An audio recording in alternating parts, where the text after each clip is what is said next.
Assim diz, queridos, a palavra do Senhor. Atos capítulo 3, a cura de um coxo.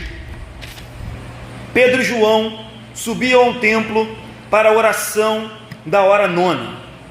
Era levado um homem coxo de nascença, o qual punham diariamente à porta do templo chamada Formosa, para pedir esmola aos que entravam. Vendo ele a Pedro e João, que iam entrar no templo, implorava que lhe dessem uma esmola. Pedro, fitando juntamente com João, disse: olha para nós. Ele os olhava atentamente, esperando receber alguma coisa. Pedro, porém, lhe disse: não possuo nem prata nem ouro, mas o que tenho, isto te dou. Em nome de Jesus Cristo Nazareno, anda. E tomando-o pela mão direita, o levantou. Imediatamente os seus pés e tornozelos se firmaram. De um salto se pôs em pé, passou a andar e entrou com eles no templo, saltando e louvando a Deus. Viu todo o povo a andar e a louvar a Deus, e reconheceram ser ele o mesmo que esmolava, assentado à porta formosa do templo, e se encheram de admiração e assombro por isso que lhe acontecera. Versículo 11.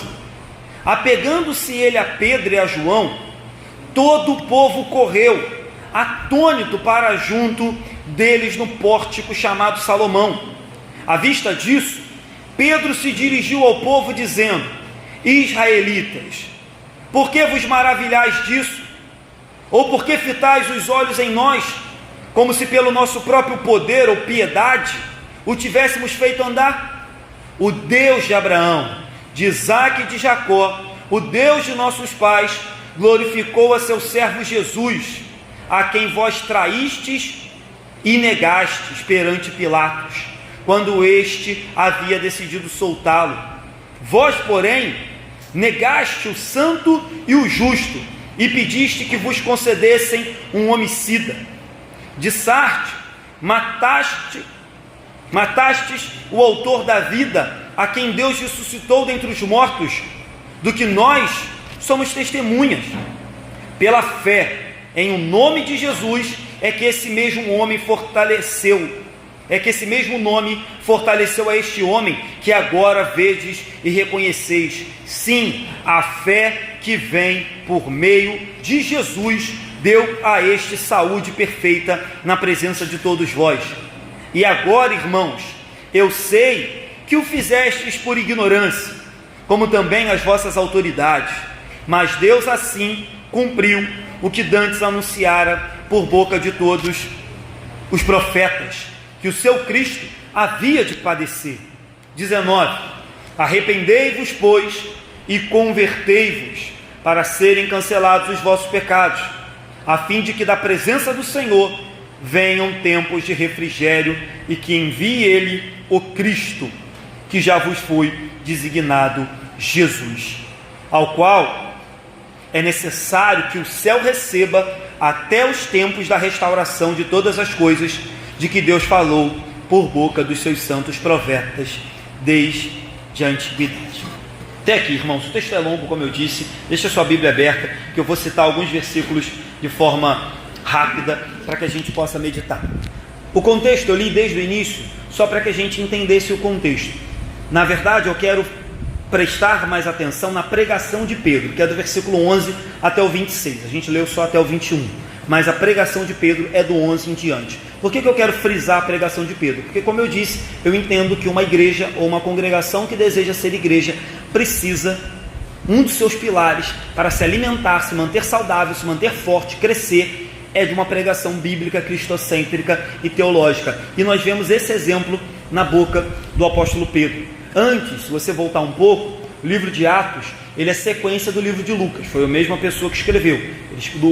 O médico Lucas, que não era apóstolo, escreveu o Evangelho de Lucas, e que em sequência, quando ele termina o Evangelho, ele começa a escrever o Atos dos Apóstolos. Então você chega no capítulo 1 de Atos, os discípulos ainda estão olhando Jesus, de repente Jesus é elevado aos céus, e ele deixa a promessa do Espírito Santo, que enviaria o Espírito. No capítulo 2, o Espírito Santo desce sobre o povo, os batiza, concede dons, e de repente alguns ímpios que estavam do lado de fora começam a blasfemar e a não entender a manifestação do Espírito Santo. E eis que Pedro toma a palavra cheio do poder, aquele mesmo Pedro que há poucos dias atrás tinha fugido e negado Jesus 3 vezes, mas cheio do poder, ele agora prega. E nessa pregação, no capítulo 2, no versículo 41, diz que quase 3.000 pessoas foram convertidas depois dessa pregação. Depois dessa pregação, que a gente está avaliando agora, depois da pregação de Pentecostes, 3.000 pessoas. Depois dessa pregação que Pedro faz agora, que a gente acabou de ler, o capítulo 4 diz que quase 5.000 pessoas também foram batizados e confessaram Jesus como Salvador. Então você percebe o poder da pregação do Evangelho já no início do livro de Atos e a importância da pregação. Então o contexto é esse: eles estão vindo do Pentecostes, estão vindo de uma pregação onde 3.000 pessoas se converteram. Agora Pedro e João estão indo orar e de repente um mendigo, coxo de nascença, lhes pede dinheiro, lhes pede uma esmola. E o mais impressionante, diante do pedido desse coxo, é não apenas o seu pedido, porque o seu pedido era um pedido comum e normal de qualquer mendigo que você encontra na rua. Ele vai lhe pedir dinheiro. O mais importante, o mais interessante, o mais admirável dessa passagem é a resposta. Porque quando ele pede esmola, achando que receberia talvez um pouco mais, afinal de contas eu estou pedindo para 2 apóstolos, Pedro e João, ou talvez pensando que receberia um convite para almoçar na casa deles, sei lá o que, uma cesta básica. Ele pede esmola e ganha pernas. Ele pede algo material, passageiro, e ganha algo que permaneceria com ele até que o morresse. E mais, ele não ganha apenas pernas, ele ganha salvação, porque é nítido nesse contexto que ele confessa Jesus e entende que aquele milagre foi feito por Jesus. Então, ele pede dinheiro e Pedro diz: olha, eu não tenho ouro e prata. E aí rapidamente eu quero fazer aqui um paralelo, e tentarei fazer alguns durante a pregação. Diferente de muitas igrejas hoje, que podem bater no peito e dizer que tem muito ouro, muita prata, muita pujança. Acho que é isso. É isso aí, minha esposa confirmou, está certo. Igrejas que têm uma grande estrutura, telão de LED, poltronas extremamente confortáveis, e podem dizer: nós temos ouro e prata, nós somos uma igreja rica. Pastores e ditos apóstolos que gostam de ostentar uma certa situação financeira, o apóstolo Pedro e o apóstolo João dizem: olha, a gente não tem ouro e prata, mas eles tinham o nome de Jesus. Conta a história da igreja que certa feita Tomás de Aquino, um monge católico, fez uma viagem até Roma, para visitar Roma, para ver o Papa. E quando chegou lá, ele ficou assustado. Ele era um monge que tinha voto de pobreza, né? Tinha uma vida muito humilde, muito simples. E quando chegou lá e viu a grandeza de Roma, e viu a riqueza em que o Papa e as pessoas viviam, ele ficou assustado. E diz a história que, de repente, quando ele entra numa sala reservada, onde os bispos contavam as coletas que vinham de todas as paróquias, um dos bispos disse: olha, nós não precisamos mais dizer como Pedro, que não temos ouro e prata, porque nós temos muito ouro e prata. Diz a história, não sei se é verdade, que aí Tomás de Aquino virou e falou: é verdade, vocês têm ouro e prata, mas vocês não têm o poder que Pedro tinha para dizer em nome de Jesus: levanta e anda. Esse é o contexto da mensagem, e esse é o contexto em que infelizmente muitas igrejas evangélicas brasileiras se encontram.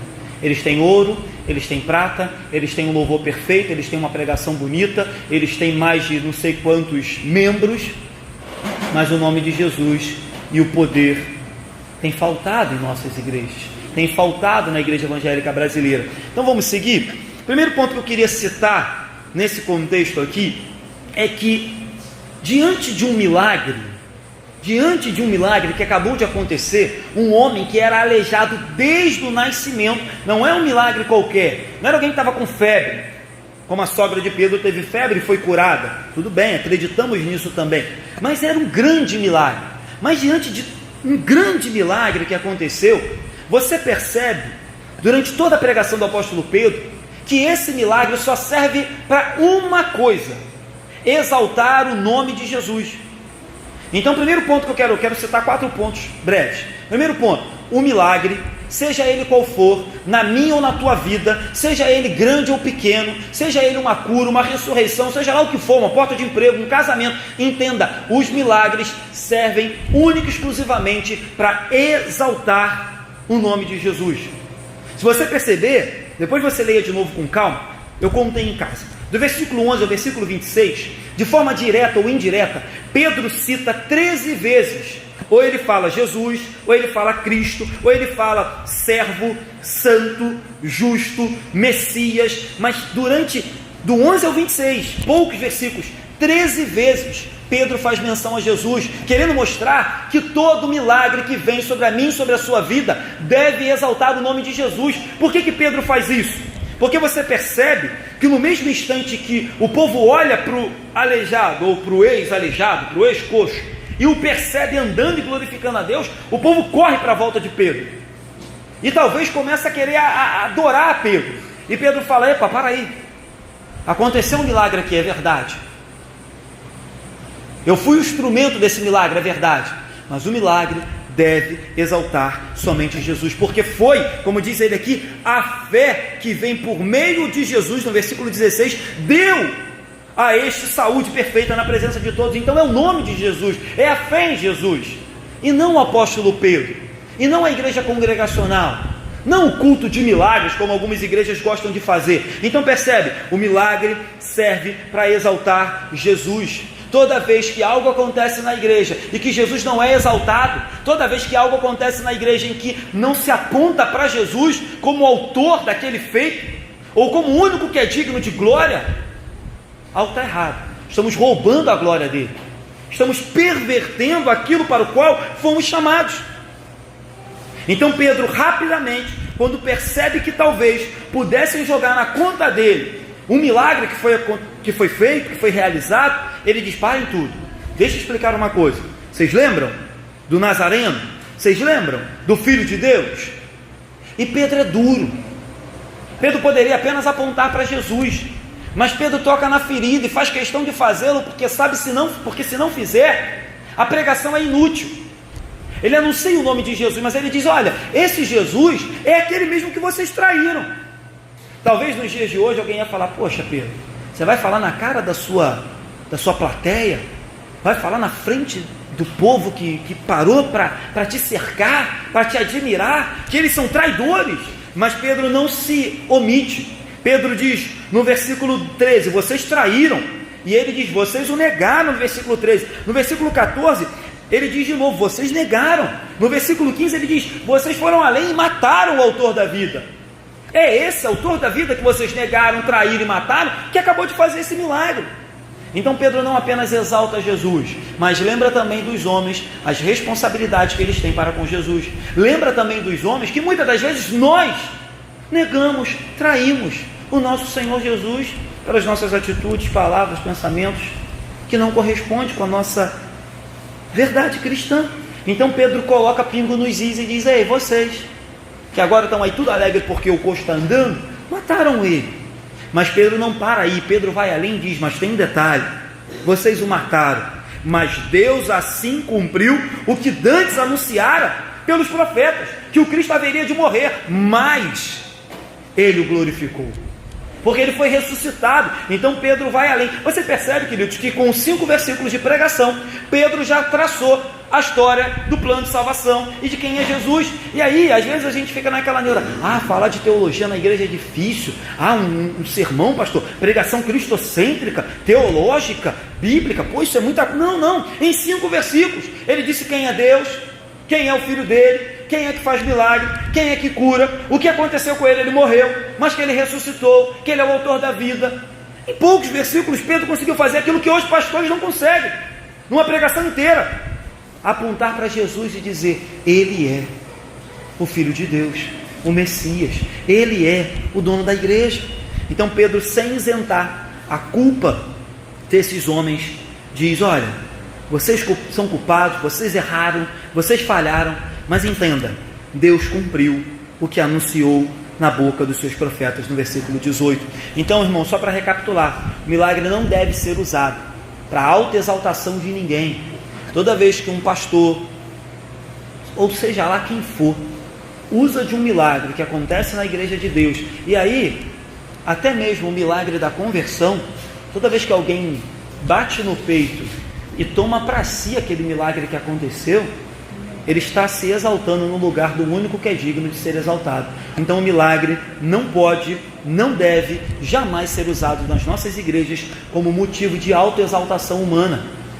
Sabe, pastor que tenta se promover ou ganhar status e títulos por causa de conversões, milagres, curas que ele mesmo realiza, entre aspas, né? Ele mesmo realiza. E claro, como consequência disso, como desdobramento disso, o milagre também não pode ser usado para exaltar a denominação. Não preciso nem citar o nome, basta que vocês liguem a televisão que vocês sabem de uma que é muito famosa, que faz isso toda hora. Mas nada impede que nós, talvez suponhamos aqui, oro para que isso aconteça, pastor, que daqui a pouco Deus derrame uma chuva de bênçãos e a igreja comece a se multiplicar de forma poderosa e pessoas sejam extremamente abençoadas, que haja milagre na vida das pessoas nessa igreja. E sem perceber, se nós não vigiarmos, daqui a pouco estaremos espalhando aos quatro cantos de que o pastor Hamilton é poderoso, de que desde que ele veio para cá as coisas têm acontecido. Então o milagre não deve em momento algum exaltar a nossa vida, nem exaltar a nossa denominação ou a nossa igreja. O milagre deve apontar para Jesus, para que as pessoas vejam quem Ele é. Ele é aquele que cura, que faz milagre, que converte, que liberta, que perdoa, que escreve o nome no livro da vida, que arranca do inferno e leva para o céu. Ele é. E nós não somos nada, apenas ferramentas e instrumentos. Segundo ponto, então primeiro ponto, o milagre serve para exaltar só Jesus, guarde isso. Segundo ponto, muito importante também, ainda que o milagre seja o maior que você já viu, o milagre jamais substituirá a pregação do Evangelho. Por que eu estou falando isso? Porque existe também no meio evangélico um grupo que se contenta com poder, que se contenta com barulho, que se contenta com movimento. E Pedro, diante de um milagre gigantesco, ele não se contentou. Ele poderia ter parado, irmãos, e feito uma campanha de milagres. Ele poderia ter parado e falado: opa, já que o negócio está bom, vamos chamar mais alguns aqui na frente, vamos sair curando todo mundo, botando a mão na cabeça do povo, traz um litro de óleo ungido para mim aí.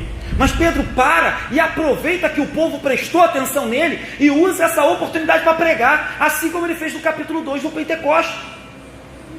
Quando ele percebeu que o povo prestou atenção neles e que estava falando mal deles por causa da manifestação do dom de línguas, ele diz: calma aí, eu vou pregar para vocês. E ele prega, e aqui ele faz a mesma coisa. Então, após um grande evento miraculoso, Pedro para e prega Jesus Cristo. E aí, novamente, eu tenho que parar e comentar que, lamentavelmente, em algumas igrejas hoje em dia, tem tudo menos pregação. Se o louvor foi bom, se alguém ficou arrepiado e chorou, levantou a mão, se teve talvez uma peça teatral ou um vídeo, beleza, vamos liberar o pessoal, acabou o culto. É com muita vergonha, queridos, muita vergonha mesmo, vergonha que eu falo isso aqui, mas eu não tenho rabo preso com ninguém, só com Deus mesmo, que certa feita eu fiquei sabendo que um pastor foi convidado para pregar e que após o louvor, palavra introdutória, coral cantar, estava tudo muito legal, tudo muito lindo, ele pegou o microfone e disse: ó, irmãos, Deus já falou, vou orar para todo mundo ir embora para casa. Eu acho que ele queria ver o Fantástico, ou devia ter futebol naquele domingo à noite. Quando não tem pregação, irmãos, Jesus não é exaltado como deveria. A palavra do Senhor, em Romanos capítulo 10, versículo 17, se não me engano, diz que a fé vem por ouvir a palavra de Deus. É claro que Deus tem vários meios de chamar pecadores e de falar ao nosso coração. É claro que Deus pode falar conosco por meio de um louvor, por meio de uma oração, por meio de um vídeo, por meio de um filme. É claro que Deus pode, Deus é poderoso, faz como Ele quer, Deus é livre. Mas a minha Bíblia diz que a fé vem por ouvir a palavra de Deus. E se num culto, reunidos, não tem pregação do Evangelho, o que viemos fazer aqui, irmãos? Comer salgadinho é bom, se você puder contribua para a obra antes de ir embora. Ouvir o grupo de louvor é bom, Dá um abraço no pastor Hamilton, no pastor Hilton é bom. Mas se não tiver pregação, irmão, é melhor ficar em casa mesmo, no Faustão. Porque é a palavra que alimenta, é a palavra que edifica, é a palavra que liberta, é a palavra que nos põe de pé. Jesus disse que ele era o verbo, ou melhor, João disse que Jesus era o verbo, e que ele se fez carne e habitou entre nós. Então, seguindo o exemplo de Pedro, irmãos, todas as vezes que você tiver uma oportunidade, ou todas as vezes que o povo de Deus se reunir, priorize a palavra, ame a palavra, deseje a palavra, e espere o domingo seguinte para saber o que vai ser pregado. Há pouco tempo eu falava isso lá na igreja, e é uma frase até comum já nas igrejas. Nós, inclusive eu, vamos no cinema e ficamos 2 horas vendo um filme, irmãos, e ainda que a gente esteja com muita vontade de ir no banheiro, a gente não vai para não perder a cena, ou vendo uma série na Netflix, a gente fica e não sai. Mas durante a pregação a gente faz tudo que dá vontade. Por que será, irmãos? Talvez porque falte em nós reverência, temor, tremor e a noção de que Deus opera por meio da sua palavra. Talvez a gente tenha caído no grave erro de achar que quando o pastor fala, é o pastor falando. Talvez porque alguns pastores chamem para si muita atenção, mas a verdade, irmãos, é que nós, em primeiro lugar, e eu, devemos entender que quando a Bíblia é aberta, Deus fala. Quando a Bíblia é pregada com fidelidade, Deus fala. E não o pastor. Até porque o pastor é alvo também da pregação e deve ser exortado por ela também, edificado por ela. Se assim não for, o pastor é apenas um teórico, apenas um hipócrita, apenas um palestrante. Mas a palavra é viva, espada de 2 gumes. E se a gente não crê que ela fala e que ela opera, aí a gente faz qualquer coisa. Dorme, vai no banheiro, sai antes da pregação acabar, não presta atenção. Porque a gente perdeu a noção, a grandeza de que o Deus Todo-Poderoso se inclina e sussurra a tua igreja quando a palavra é aberta. Perdemos essa noção. Mas ao olhar para Pedro, percebemos que Pedro não entendia assim. Pedro entendia que toda oportunidade que lhe era dada, ele pregava. Quando ele vai na casa de Cornélio, ele prega. Em outras oportunidades, Pedro está sempre pregando. Então a exposição do Evangelho é o momento mais importante do culto. Deixa eu te falar uma coisa. Quando aconteceu a Reforma Protestante, um dos movimentos que os reformadores fizeram é um ato simbólico, mas foi colocar o púlpito no centro. Se você for em grandes catedrais e igrejas católicas antigas, você vai perceber o púlpito, tinha uma escadinha caracol assim, e o púlpito no alto, colado na lateral da igreja. E os reformadores entendiam que trazer o púlpito para o centro era mostrar que a centralidade do culto partia da palavra. Os louvores têm que ser baseados na palavra, a oração é baseada na palavra, a pregação é baseada na palavra. Ou seja, tudo que acontece na igreja parte do púlpito, parte da pregação, parte da Bíblia. Então por isso que o púlpito foi trazido para o centro. Então, irmãos, a centralidade da Bíblia deve ser um dos objetivos ou uma das características de uma congregação ou de uma igreja que deseja permanecer saudável na presença de Deus. Acho que há espaço para outras coisas na igreja. Acho que há espaço para as festas, para confraternizações, para se alegrar, para brincar. Mas não se engane. Se todas essas coisas têm tomado o lugar da pregação e ela tem sido apenas um apêndice do culto, a gente está saindo do exemplo apostólico que Pedro nos deixou.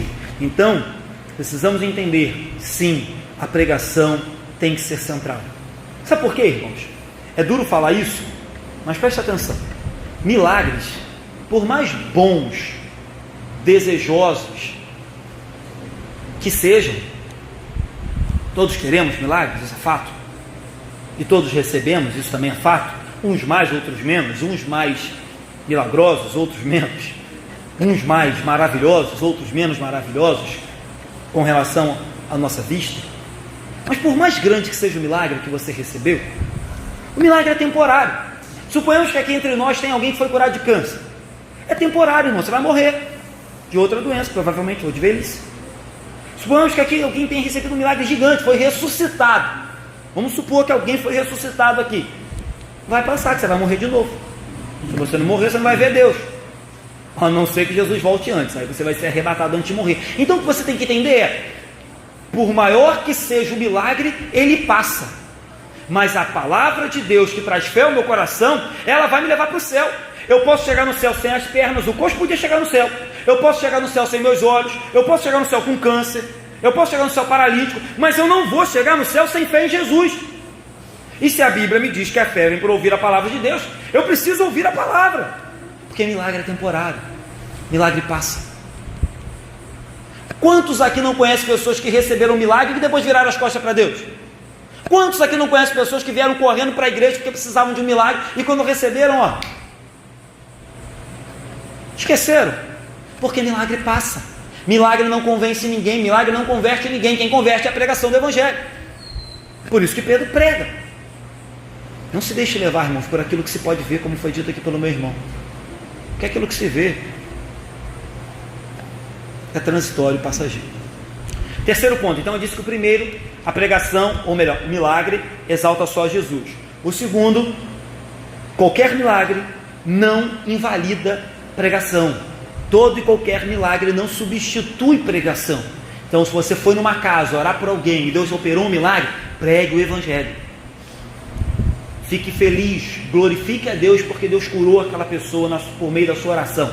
Mas pregue o Evangelho, faça como Pedro. Olha, minha irmã, deixa eu te falar uma coisa. Quem te curou é Jesus, Ele é o Filho de Deus, Ele foi morto pelos nossos pecados, mas Deus o ressuscitou, Ele voltará. Pregue o Evangelho, ainda que você seja instrumento para fazer um milagre. Terceiro ponto, o milagre não substitui a pregação, mas não é também qualquer pregação. A pregação precisa ser cristocêntrica. Eu falei que nós precisamos de pregação bíblica, ela tem que sair da Bíblia, como essa agora está saindo. Ela tem que ser cristocêntrica, porque ela tem que apontar para Jesus. Ela tem que ser teológica, porque ela tem que contar a teologia. Como eu falei, Pedro em 5 versículos falou de teologia aqui. Não é um bicho de 7 cabeças. Rapidamente Pedro falou de teologia. Mas ela tem que ser também cristocêntrica, porque não é qualquer pregação. Convenhamos, irmão, pregação tem um monte. Se você ligar a televisão e o rádio, tem um monte. Agora, cristocêntrica, você tem que peneirar para achar Cristo em algumas pregações. Você tem que pegar a lupa para achar Jesus em algumas pregações. As pessoas exaltam a Ele mesmo. É pregação de confissão positiva, é pregação de vitória, é pregação de prosperidade, é pregação de cura, é pregação de um monte de coisa. De relacionamento, de casamento, de felicidade, de 10 passos para isso, 10 passos para aquilo. E Jesus tem ficado de canto. Mas Pedro, do 11 ao 26, fala 13 vezes sobre Jesus.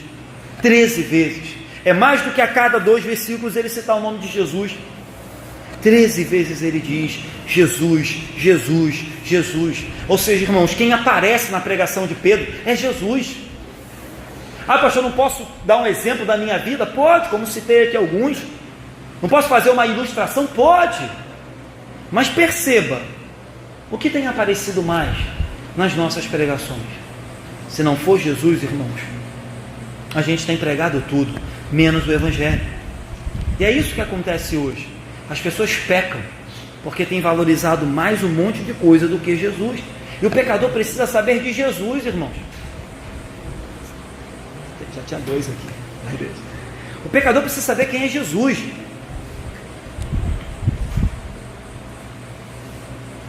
É claro que um pastor deve pregar de ética para a sua igreja? Deve. O pastor deve ensinar moral para a sua igreja? Deve. Bons costumes? Deve. Perdão, misericórdia, como tratar o próximo, como lidar, como andar na rua, como lidar com o vizinho. Tudo isso é válido e faz parte do ministério pastoral. Mas o que as pessoas mais precisam e o que elas vão entrar por essas portas procurando é Jesus. E Ele vos acrescentará. E Ele acrescentará. As pessoas precisam entender isso. Que elas vêm aqui para ouvir de Jesus. Se o louvor for bom, amém. Mas se não for também, amém. Eu quero ouvir de Jesus. Se naquele dia eu chorei, amém. Mas se eu não senti nada, se Jesus foi pregado, eu estou satisfeito. Se naquele dia eu fiquei muito feliz, levantei a mão e até pulei, bênção. Mas se nada disso aconteceu e Jesus foi exaltado, amém, eu vou para casa feliz. Eu venho na igreja para ouvir de Jesus, para que Ele seja exaltado, Ele seja glorificado, Ele apareça, o nome dEle seja anunciado, para que pessoas se rendam a Ele, para que eu queira ser mais parecido com Ele, para que eu ame mais a Jesus, para que eu tenha mais vontade de conhecer. É para isso que eu venho na igreja, por Jesus. Todas as outras coisas são secundárias. Tem um pastor amigo meu, pastor Jonas, certa feita, falando com ele sobre o ministério de louvor. Não sei porquê, ministério de louvor, geralmente todos os ministérios de louvor precisa de uma oração redobrada. E aí ele diz assim: coloquei todo o ministério de louvor da minha igreja no banco. Falei, todo mundo? Ele, todo mundo. Falei, agora como é que você faz? Ele, a gente ora, canta no gogó mesmo, lá uma música, todo mundo desafinado, e depois eu prego o evangelho e a gente vai embora. Falei, que isso, pastor? Ele, tá todo mundo de birra lá, querendo ver quem cantava melhor do que quem, botei todo mundo sentado. Mas o povo, aí eu falei, e não foi todo mundo embora não? Ele disse, não, tá todo mundo lá. Daqui a pouco, se eles passarem mais um tempinho lá, de boa, eu boto eles de volta para cantar. Mas o povo entendeu que não tinha louvor mais, não tinha um grupo de louvor. Mas Jesus estava sendo pregado e anunciado, e isso bastava. Entendam isso, irmãos, o pecador precisa de Jesus. É claro que se o pecador entrar por aqui, e ele começar, ou lá na nossa igreja, ou em qualquer outra igreja, e ele começar a ouvir um monte de coisa que não é Jesus, a tendência do nosso coração, que é enganoso, é se acomodar. E ele vai gostar daquilo que está ouvindo. Mas a verdade é que as pessoas precisam ouvir que Jesus Cristo é o único caminho, a verdade e a vida. É Ele que cura, que salva, que liberta, que ninguém vai ao Pai se não for por Jesus. As pessoas que não ouviram isso, que não entenderam isso ainda, irmãos, estão infelizmente entrando e saindo da igreja sem ter a sua certeza de vida eterna, sem ter a paz que excede todo entendimento. Vão passar 20 anos numa igreja congregacional, vão ser tesoureiros, superintendentes, seja lá o que for, e não vão entender a graça do Evangelho, porque entravam e saíam da igreja e não era anunciado quem é Jesus. Então, é claro que as nossas igrejas são pequenas, né? A minha é, de vocês aqui é, Santo Aleixo é pequena, e é muito difícil que uma pessoa não conheça o pastor. Mas entre conhecer bem o pastor e conhecer bem Jesus, é melhor que as pessoas conheçam bem Jesus. Entre o pastor pegar no púlpito e ficar contando a história de vida dele, ainda que as pessoas da igreja devam conhecer a história de vida do seu pastor, mas não é o momento do púlpito para fazer isso. As pessoas precisam saber de Jesus, conhecer a história de Jesus, o que Jesus fez, o que Jesus falou. E nos momentos de confraternização, de cantina, o pastor conta quem ele é, as pessoas conhecem o pastor, mas é melhor que você ensine a sua igreja quem é Jesus do que quem é você, porque é ele que tem que aparecer, é ele que vai entrar no céu. Ninguém vai entrar no céu no nome do pastor Anderson, no nome do pastor Hilton, no nome do pastor Hamilton. Por isso que as nossas igrejas precisam de pregações cristocêntricas. As pessoas precisam entender, eu preciso de Jesus. E é assim que termina. Quarto ponto para a gente terminar. No meio da pregação para frente, você percebe que Pedro chama as pessoas ao arrependimento. Do meio da pregação, ele diz, olha, vocês mataram, vocês negaram, vocês traíram, mas tem um detalhe: arrependei-vos e convertei-vos para serem cancelados os vossos pecados. Então Pedro exorta, Pedro expõe o Evangelho, Pedro fala quem é Jesus, fala o que Deus fez, mas quando chega no versículo 19 ele diz, calma, mas tem uma escapatória, tem uma solução, tem uma salvação, tem uma porta de saída, ou melhor, tem um caminho que leva a pastos verdejantes, mas esse caminho requer arrependimento e conversão. Certamente, como você pode imaginar, devia haver muitos outros enfermos lá. Era muito comum na porta de templos terem outros coxos, cegos e outras pessoas mendigando. Ainda assim, como eu disse, Pedro não saiu curando todo mundo. Ele entendeu que a maior necessidade daquelas pessoas que vieram até ele era ouvir de Jesus. Com certeza tinha pessoa ali com problema físico, problema financeiro, problema psicológico, problema no casamento, problema com o vizinho, problema no trabalho. Devia ter gente ali com todos os tipos de problemas, como hoje aqui tem. Eu tenho os meus, você tem os seus.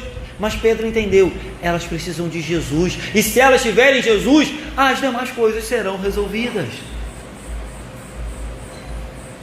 Ele não fez um grande congresso, nem uma grande campanha. Ele não disse, voltem amanhã que eu vou fazer uma campanha de milagre, amanhã vai ser o descarrego. Ele disse, hoje vou mostrar para vocês quem fez esse milagre, Jesus Cristo. Então, Pedro destaca que o mais importante era arrependei-vos e convertei-vos.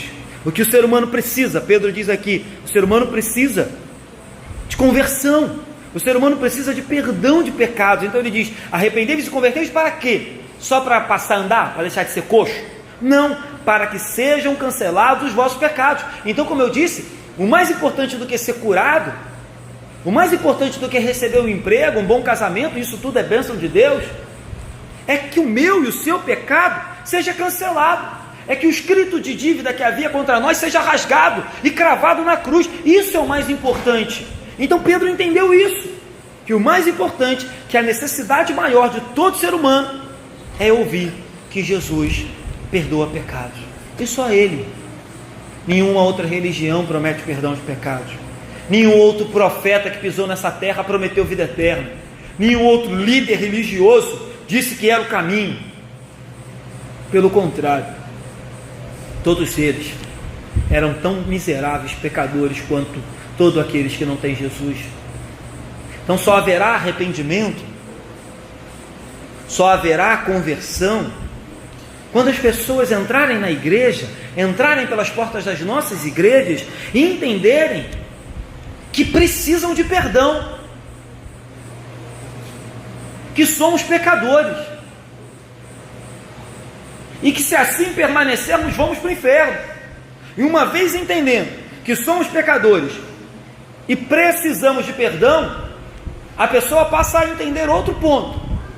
Se eu sou pecador, preciso de perdão, eu preciso de alguém que me salve, porque eu não posso me salvar, o pastor não pode, a igreja não pode, como faço?